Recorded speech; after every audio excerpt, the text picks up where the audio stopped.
Welcome to a brand new episode of Breakaway Coverage. I'm your host, John Carlin Ado. Absolutely delighted to have Danielle Dube on the show. She has done so much for the game of hockey. Danielle, it's an absolute honor to have you. Thanks so much for doing this. Thanks, Giancarlo. I was excited when you reached out, and I'm excited to answer some questions for you. Well, there's a lot of words that you can use to describe your hockey career. Well-rounded is one of them. If you had to summarize your hockey journey in one word now, is it still going to be the same? Um, I would say that is probably the best word because my hockey career went in very unexpected directions at times. So, you grow up as a young kid, and my dream was to play in the NHL, and that's A to B kind of thing. But mine went in and out of men's and women's hockey throughout from day one, pretty much. So yeah, I think well-rounded and. I'm really content with my hockey career. I had some ups and downs, but in the end, I played at levels that I people didn't expect me to play. It was always my dream, and I was able to reach those goals for myself. It's awesome. We'll get more into it obviously as the show goes on, but obviously now you've got the PWHL, things like that around, and now there's especially a team in Vancouver, so I'm sure you're pretty excited about that. But I'd love to just kind of jump back into 1996. You're in Kitchener. You're trying to make that final Team Canada roster. There's three goaltenders available for them to choose. How did you handle that pressure, and what was it like getting the call that you were actually going to make the team? It was an interesting situation because our camp was actually at Christmas, and that's where they were going to select the team, and they didn't. They kept three goalies and said that we'd be coming to Kitchener for the week ahead of the Worlds, and that's where they were going to make the decision. So that added a whole other level of pressure. It's one thing to go to a camp, you're working to get on a team. Now you get the nod. Now you roll into the World Championships with confidence. You're one of two. And I was quite young at the time. Oh gosh, how old was I? It was a long time ago. We won't talk about age. But yeah, going into World Championships, not knowing if I was actually going to play was very difficult. So I had to kind of rely on just the mental kind of drills that I would do throughout my career and just go and play the game. I think it was harder right after that camp in Christmas because then it was like, oh my gosh, I still don't know for all these months. But once it came to getting to Kitchener and getting on the ice, it was just a matter of doing what you do best, go out there, do your job, and they're going to choose who they're going to choose. And when I did get picked, I was pretty ecstatic. It was extremely exciting. You're the first player from BC to represent Canada at the Women's Worlds. I'm sure that means something to you today, but what did it mean to you back in the moment? What's strange is I didn't even think about it back then. I was so focused, like my whole hockey career was played with men, other than my national team experiences, and then UBC at age 36. So from age 4 on, when I was on a set team, it was always on a boys or a men's team. So my focus at that time was more about transitioning my game from the men's game to the women's game. Because as a goaltender, it is quite a different game, especially at that time in the 90s. I think the women's game has shifted, and with the numbers of girls playing, the coaching, and everything that's going on in women's hockey right now, the games are a little more similar, but they still are different. So as a goaltender, my style in a men's game was very stand up because I was a small men's goalie, only 5'8". Especially at that time, I was probably even shorter, still a kid. But in the women's game, I had to learn kind of a completely different style. So it was hard jumping back and forth. So I think I was more focused on my game than the fact that I was the only girl from BC there. You've had some heartbreaking near misses with the Olympics. I hate to bring it up, but I do want to bring it up because I'm sure it made you a stronger athlete. It made you a stronger person overall. How did you find pride and perspective amid those setbacks? Yeah, those were difficult. I think it's almost harder now to to look back and be like, "Oh my gosh, I was so close." Um, Again, like I said, I played most of my career with men. So when I started playing hockey, my dream was to play in the NHL. And I was still on a track of playing men's hockey. So I had at that age figured out that okay, I'm not gonna there's no girls in the NHL. That's weird, right? So at 14, 15, I started to realize, okay, maybe that's not a realistic goal. So I kind of shifted that goal to playing the best hockey I'm capable of playing. And what did that look like? And at that time, it was kind of those minor pro men's leagues. So even though it was extremely heartbreaking, believe me, to get that close twice, but I also had the men's side of the game to go to. and I was still getting tryouts in kind of these minor pro, like the West Coast Hockey League. There was one down in Texas. I went to Germany briefly. Like I was still getting those opportunities. So I was still working towards that same goal of playing the best hockey I was capable of playing. So I think that softened the blow at the time. Like I said, now looking back, it's like, oh my gosh, how was I so close to that? Um, but if I could change anything, I think after the first, like going into 98 when I got cut from that team, I actually chose to take some time off the national team for a couple years because at that point I was playing minor pro, but they would always keep me as a third goalie because I'd always have to leave to go to Team Canada camps. So I thought, if I'm going to try this pro thing, let's go full in. So I did that for a couple years, and then I was like, okay, I think I want to try and get back to the national team for 2002. And they did. They allowed me to come back, and I started playing again, centralized again. But then again, kind of one of the last cuts. So that was difficult that time. I'm kind of maybe I wouldn't have taken that time off looking back. But in hindsight, like you got to do what you got to do. That preparation in the men's side of the game probably is what got me my opportunity with the Long Beach Ice Dogs after for the 2002-2003 season, and that was my best pro season where I actually played and was playing the game rather than being that third goalie. So I don't know. It's a toss up. Just curious to know what you learned about yourself as a female playing with men. Oh, I learned more about myself as a female playing with female. That's probably sounds really weird. But like I said, at 4 years old in Vancouver, when I started playing hockey, there was no minor hockey out here for girls. So I was right in with the boys. And throughout most of my career, throughout my minor hockey career, there was no women's minor hockey. Maybe towards the end, I'm not sure. But at that point now I'm playing junior B, playing, get junior A tryouts and other opportunities that I don't know that I would have switched back anyways. So I've learned more probably in those hard times of trying to make that shift and trying to fit into a female locker room. I think that's why we had so much success, or I had success at UBC, was I was way older, more mature, had been through so much that I was able to kind of navigate that a bit better than I probably was when I was younger. Yeah, you just brought up how growing up there was no minor hockey available. There also was no PWHL. Do you think your hockey journey would have looked different had the PWHL existed at that time? I think my hockey journey would have been much different had the PWHL existed early in my career. Like if I was at 4 to 10-year-old girl and I saw that, now that's a goal, that's a dream to play that professional hockey.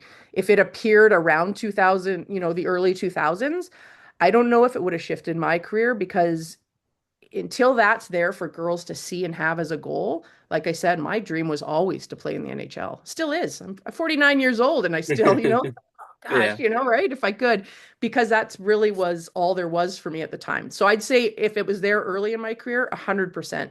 The way the women's game has grown, the numbers of girls playing now, so then the amount of talent that's on that ice, I mean, we're seeing it with them expanding to Seattle and Vancouver now, right? And getting fans out. People want to see this hockey because it's extremely entertaining hockey. They're high level athletes. The coaching, everything, the support around the game has gotten so much better too. So it's pretty amazing to see. People want to see this hockey. Have you had the chance to watch the kind of hockey yet? Not live. I've only seen it on TV. Yeah, I've watched it on TV. Yeah. It's incredible. I'm sure you're going to be at a lot of the Vancouver games, but is there a team from the original six that you were rooting for more than any other? Well, I think with my namesake, I've always been a Montreal fan. So um, for me, that's kind of the way I go. I know that for in NHL, I've always not necessarily liked a home team. It's always been about the goalies. So I was a Montreal fan with Patrick Waugh, Canucks when Kurt McLean was there, even Dallas Stars when Marty Turco was there. These are some old names that a lot of the young kids won't even know. But so the fact that we have Emirates coming here, which is one of the goaltenders that I had the pleasure of coaching when I was briefly coaching with Team Canada. So that's exciting to me that it's someone I know that's coming here and can really follow. I know you weren't expecting me to ask you this, but I do want to kind of talk about some of the goaltenders in this league because there's some great ones. Of course, Emirates, Mashmeyer now coming out to Vancouver. She's a heck of a goaltender. I'm just kind of curious to know. I want to take a look at the Toronto Scepters for a second here. They've got three goaltenders. What's it like as a goaltender, knowing that you're not the 1A or the 1B, but there's actually a trio of goalies and you got to be on your A game all the time? Like, how does that change your mentality as a goaltender? It depends on like how it's laid out. Like if there's a definite number one, that's a certain mindset. If there's a definite number two, that's a mindset. And again, as a number three, which I've had lots of experience in those minor pro leagues, it's a whole different mindset. You're more of a support system for the others, but at the same time, you have to be ready at any time too, because you never know. So, so being a number three, it's about just putting your head down and always just working hard. It's what kept me around some of the pro teams I was on. You walk in as a young female, and a lot of the teams like, who's the next train or who's the new trainer? Like, who's this? Oh, you're a goalie. But as soon as they see you on the ice and they see that you're working hard and they see that team support around your one and your number two, that is going to boost and lift the whole team. It's as important of a job as anyone else on that team. It's just comes from a different spot. You're not on the ice, you're not on the bench, but you're around that team a lot. So it's being really supportive in that sense, I think. Yeah, I couldn't agree more. Taking another look at just you and what you've been able to accomplish, you did step away from the game for nearly a decade to focus on firefighting and motherhood. Was that a hard chapter for you to close your hockey chapter to move into something else? It's interesting because I get asked this quite a bit, and because I've kind of stepped away from the game twice now. So that first time, and with my first child, it was unexpected. I wasn't planning to get pregnant, and we did. So we were super excited. So it was kind of like the decision was made for me. So it wasn't that difficult, and I had this whole new chapter to look forward to, like motherhood. That's a huge responsibility. It's something I've always wanted. So the excitement around that made leaving the game easier because I didn't even feel like I was leaving the game. It was just on to the next thing, which much of my life has kind of been that. And then firefighting panned into that as well for much of that time. So I had other things to focus on that were as important as if not more important than what the game was for me, especially the kids part. So leaving the game that time was actually quite simple because like I said, had to put my head down and do a different job. The second time, like after getting back and playing again and then leaving after UBC, I found that much more difficult because I hadn't really realized in those 10 years how much I missed the game. And then that said, once I was back on the ice, I was like, wow, I really miss this. And then to have to walk away from that again was a lot more difficult. You brought it up. You know what's coming next. How wild was it for you to go from goalie coach to starting goaltender again at 36 years old? Yeah, very unexpected. I got that call from Team Canada to come out and start doing some work as a goalie coach. That was unexpected as well, but my kids were old enough. I thought, no, this would be a great way to stay involved. So I did that over a span of probably less than a year, and I'll remember the situation perfectly. We were in Finland. I was talking to Danielle Dube, who at the time was the head coach of the national team, and Haley Wickenheiser, who was there at a camp that we were doing kind of as a support coach for other countries. And we got talking about going to UBC and coaching because they had this new coach, Graham Thomas, and Danielle Goyette knew him well. And so I thought, oh, that'd be perfect. I can do that around work. And then Haley jokingly said, you should play instead because then you will be the oldest in the league and I won't because she was still playing with Calgary at the time. And we kind of laughed and I didn't think anything of it. Had the meeting with Graham in Vancouver. And at the end of the meeting, he kind of said, I heard you might want to play. And I was like, oh, that was a joke. I was like, I can't, no, I can't do that. I'm like, I haven't played in 10 years. I have two young kids, a full-time job, and, I can't afford to go to school right now. And somehow they talked me into going out with their goalie coach and went for an hour skate. And he's like, yeah, you should probably play. And yeah, that was the beginning of it all. And so it was funny the first time in the dressing room, a lot of those girls too, much like my hockey career with men, were like, is there a trainer dressing as a goalie? Like who is that? And kind of thing. And no one knew who I was. So it was actually a lot of fun. It was fun to get out there. And like I said, once I was back, I didn't really coach much. I did that little bit with Team Canada. I had coached years ago, but as soon as I got on the ice as a player, I realized coaching wasn't my passion. I mean, and you have to be passionate about it to coach. That is a job that takes so much time, energy, and by being in the net and playing again, I was like, no, this is what I miss. I miss this competitive side. I miss the practices. I miss working on my skills. And it was great for me to see that and be like, nope, coaching isn't my avenue. That would have led to burnout had I gone that route. And then I was able to play. And I was only going to play 1 year, tick, varsity athlete, fun. Kids get to see it. But then when we had so much success that year, it was like, hey, why not get four and get my undergrad done, which I'm really happy I did now. It's come full circle. It truly has. And of course, we talked about your kids a little bit, Porter and Camden. What do they think about seeing mom, the hockey player? It was really cool because it was part of the deal with playing. I told Graham that I'll only play if I can drop my kids off at school and pick them up from school. And I was fortunate that that year was my youngest, her first year of kindergarten. It was the first year they had full day kindergarten. So I would drop those kids off at school in the morning. They were 7 and 5, drive out to UBC, practice, go to one class, pick them up, do a couple online classes, stay up all night studying, and repeat the next day. So it was a long 4 years, let's say that. But it was interesting. I remember sitting my son in his hockey gear, which he didn't play long, um, and a waitress at a restaurant saying, "Oh, you're a hockey player," and he turned and said, "My mom's a hockey player too." Which before that, they had always known I'd played hockey, but now at that point, they had been in the dressing room, they had been around the rink, they'd come to every Friday game at home. So just to hear him say that and them really start to realize like how big of a part of my life that was before them was really cool. And they still, they're 19 and 18 now, and they still, they were excited about this. They're like, "That's so cool, mom." Like, so they're pretty excited about it still. I love to hear that. It kind of Yeah. melted my heart a little bit hearing that because it makes you think about, all the females in the PWHL and their kids saying the same thing about their moms doing that. Yeah. Um, just one more question for you, just to kind of wrap it up with UBC. They went from a one-win season to a national contender. So you weren't there just there to make headlines. You were there to win, and that's exactly what you did. So what do you think brought that locker room together beyond just your play? It's interesting. In all the teams I've been on, I've heard one coach describe it as a ghost roster, and it's about having the perfect pieces fall into the perfect places. So that year was also Graham Thomas's first year. So in comes a fresh new coach. The recruiting that the coach the year before had done was strong. So I think there were 5 new recruits that came in that were very strong and new to the team. Um, and then me as a last minute kind of addition right into camp. I think what it wasn't necessarily my actions on the ice, um, maybe a little bit, but in that dressing room, I think that there was a presence there of, hey, we actually can win. And we went into our first home game and we won 4-0. And I remember one of the girls that was, I think she was in her 5th year. And so she had been through a number of years where they hadn't had success. And you could just see in her face, she was like, "Oh crap, we can do this.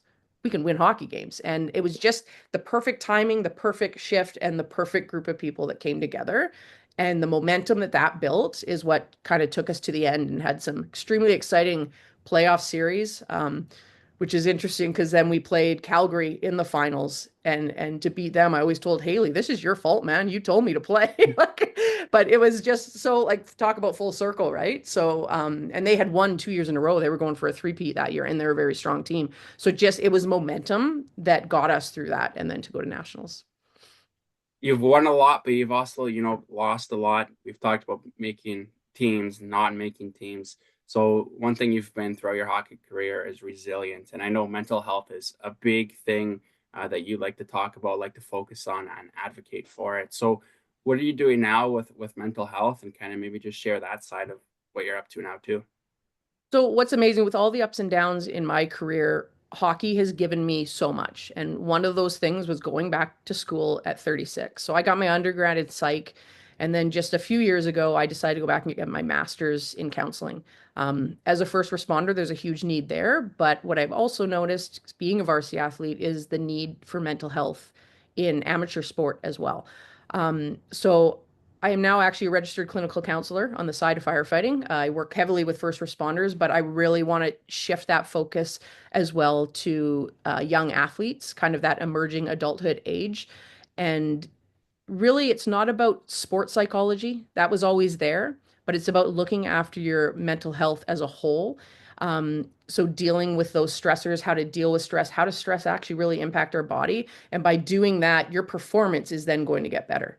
So sports psych is very performance based, but really bringing in the holistic mental health around that to make people stronger on the ice, but also stronger, resilient people for a lifetime. So that's kind of the goal there. Is there a way somebody could find you if they're interested in getting you to help them out with that? Like, you have a website or anything like that? I do. I do. Actually, I started my own practice. It's Danielle Dube Counseling. So DanielleDube.counseling.com would bring my website up. Perfect. And the last one for you, I asked Graham Thomas this. He kind of stumbled with it a little bit, but just Oh, a good one to kind of wrap it all up. Despite all the championships and all the success that you've had in terms of winning banners and winning awards, how else do you personally define success? I think success to me, yeah, I can see why you stumbled on this. I think success is a happiness that you have. It's bigger than sport. It's life. It's the day in and day out. And are you enjoying what you're doing? And if you're not, how can you transition to cause that? Um, One thing we didn't talk about in 91, I was on the team BC that went to the Canadian, uh, the Winter Games, the Canada Winter Games. It was the first year they had women's hockey, so they did a select team. We got ranked eighth going in because there was no women's hockey in BC. We ended up coming second because the majority of our team were playing minor hockey with boys. So we had a fairly strong team. That coach, he at the time, his thing in the dressing room was no regrets. So no matter what we did, he'd come in, no regrets. Go out there, it'd be the last thing he'd say, no regrets. And I like that because you take chances in life, and sometimes that means you fall on your face, but it's getting back up, no regrets. That you learn something from that and move on, and it'll give you success somewhere else. That was a great answer. It was awesome. Danielle Dube, my guest, thank you so very much for doing this. I really did appreciate it. I learned so much, and like you said at the start, we could be doing this for another hour for sure. But I'll let you get back to your day. I really do appreciate you taking the time to speak with me today. Great. Thanks so much, Sean Carlo. I enjoyed it. I'm John Carlo Nadeau. That was Breakaway Coverage. Thanks so much for joining us. We'll be back next week with a brand new episode.